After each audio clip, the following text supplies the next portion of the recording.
Belakiri kutung kota makasih peka, corai bari PS ni, nai matang deng ni, lo jumuk bai, corai bari naka pointo, rang kong 50 lakh ni sai, hanok kebang, rang mari ni, burung sidik ran, koboi, malkung no romiman ka, fiaba, malkung motonoi malkung ni ongkori, kham mabai, malkung motonoi no rom malia, corai bari PS ni, nai matang ro. চুরাই বাড়িতে আমাদের 24/7 একটা নাকা আছে, সেই নাকাতে সব গাড়ি আমরা check করি।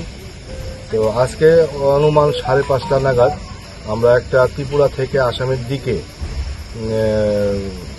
যাচ্ছিল একটা কন্টেইনার গাড়ি আমরা ডিটেইন করি বলতে জ্যাম ছিল।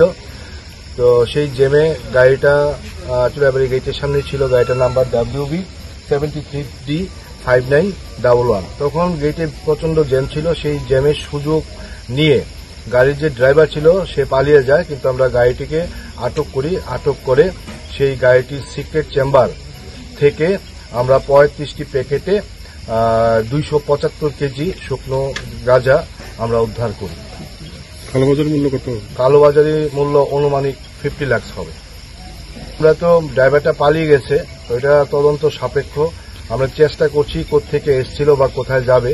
তো গাড়িটাতে যেহেতু ড্রাইভারকে আমরা ধরতে পারিনি, পালিয়ে গেছে জ্যামের জ্যামটাকে করে, তো এই মুহূর্তে আমরা বলতে পারছি না, কিন্তু এটা তদন্ত সাপেক্ষ। তদন্ত করে আমরা বলে দেব পরবর্তী সময়ে গাড়িটা কোত্থেকে এসেছিল এবং তার গন্তব্যস্থল কোথায়। গাঁজাগুলি কোথায় লুকানো ছিল? গাঁজাগুলি যে আপনারা দেখতে পাচ্ছেন সেই গাড়িটার উপরে একটা সিক্রেট চেম্বার ছিল, সেটাকে আমরা কেটে তার ভিতর থেকে গাঁজাগুলি উদ্ধার করি।